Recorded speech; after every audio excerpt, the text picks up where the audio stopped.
what to practice and how. I think that how to practice is at least as important as what you practice, and I would even go as far as to say that it's more important.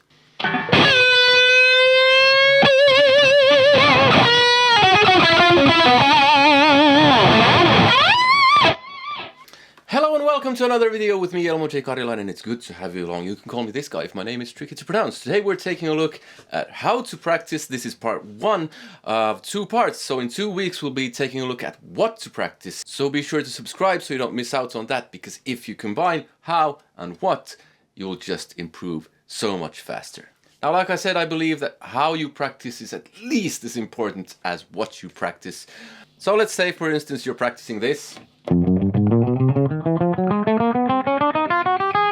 There's quite a big difference between you practicing that really focused in a quiet environment with no distractions to, let's say, you're watching The Simpsons and playing that and the rest of your family is having a fight and whatever. The results will be dramatically different. So here are 7 tips to help you out. Number 1, practice what you don't know or push boundaries. I know I've fallen into that trap of just practicing what I already know, and it doesn't help. Not really. That's kind of maintenance instead of improving.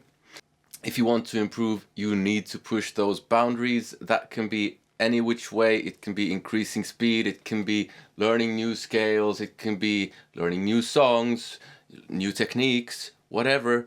Just make sure that you try to learn new things or push your boundaries. Number 2, play with others.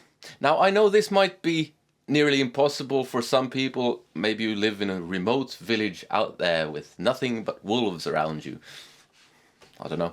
But if you can play with others, play with others. They will teach you so much and you will teach them and you will enjoy it that much more. If you can't play with others, at least play over backing tracks or over actual tracks. It will give you a musical setting, which is also very much more enjoyable than just noodling random stuff into the emptiness. That's what I sometimes do. Noodle random stuff into the emptiness that is my life.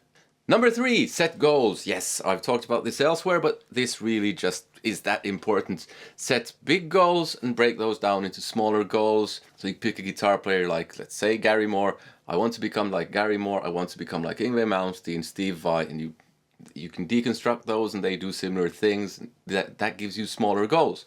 If you don't have goals, you'll just be wandering around in darkness aimlessly and you'll get nowhere really fast. If you have goals, you will get somewhere way faster than if you just do random stuff. Now, teachers will give you certain goals, like learn this song, learn that song. If it's a good teacher, he or she will give you will have something in mind for you more than just random songs. If you're learning by yourself, set goals. Just really helps. Big and small goals. 4, when you have those goals, measure your progress. So if it's speed you're after,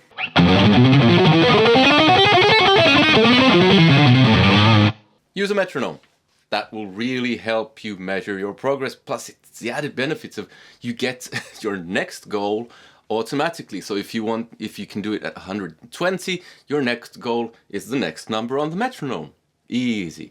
It's great for motivation when you notice that I've progressed so much more than I thought I would. It's brilliant stuff. If you're working on something that a metronome won't help you with, film yourself or record yourself. That also works great. Number 5. Now, I mentioned in the beginning that practicing that spider exercise thing, that there's a difference between practicing it kind of in a calm environment with nothing distracting you versus watching Simpsons and doing that and your family having fights or whatever. Quality always beats quantity. Really focus when you practice. Put away your phone. If you don't need it, just put it into flight mode or in quiet mode and leave it in another room. Tell your family to leave you alone or your roommates or whatever. Do everything you can to minimize distractions. Number 6, hone in on problems. So I had this problem when I was doing a Steve Vai variation of the spider exercise. That bit, for some reason, was a problem. So what I did was I just played that.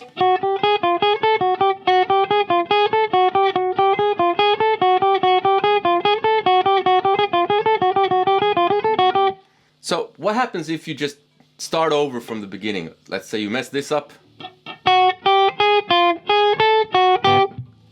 And then you start over from the beginning.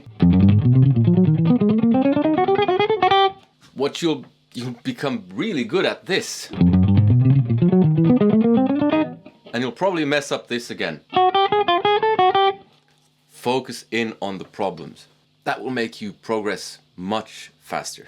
Another example might be if you're having trouble, let's say, going in this direction, playing just a regular style, regular spider exercise.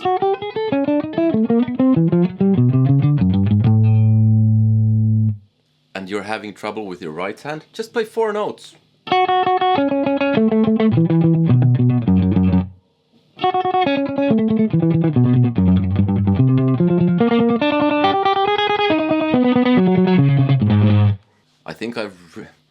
I think I just wrote the next hit song. That will make you progress faster. And kind of closely tied to that is don't learn bad habits or mistakes. So see to it that you're holding the pick correctly and everything is in order. That can be a slightly more tricky subject to preempt, as it were. A teacher will help you with that stuff. Imitating how it looks when others do stuff, that can help. Because it's really difficult to unlearn bad habits and learn good habits. And last one, and I think this is so important, practice regularly. Whatever it is you do it on a daily basis. If you want days off, take a day off. But don't practice like 2 hours on Tuesday and 1 hour on Saturday. Make it 15 minutes a day, every day. You can actually get more results with less time if you just do it regularly. Trust me on this, it just works. 15 minutes a day, every day, always beats a long session on Saturday. Even if you practice 5 hours on a Saturday, you won't get the same results as if you practice 15 minutes a day, every day. And you can take a break on Saturday, for instance. Just see to it that it's kind of regular. It's the same as going to the gym. If you go to the gym every day, do 20 minutes, you'll get in shape. Don't know when, but you will get in shape. If you do 5 hours on Saturday, won't work. You'll just be totally shattered on Sunday, and nothing will happen, really. The next Saturday, you do 5 hours again, and you're shattered on Saturday. Sorry, Sunday. But 15-20 minutes every day, you'll get in shape. So if you want to watch more of my lessons, there's a playlist here. There's also a playlist with my music. Check those out. Come join me on Patreon. You get access to my music, lessons, and a bunch of exclusives. There's a link in the description to that. You can even take that stuff for free. Other than that, I hope you liked the video. Comment, like, subscribe, and all that.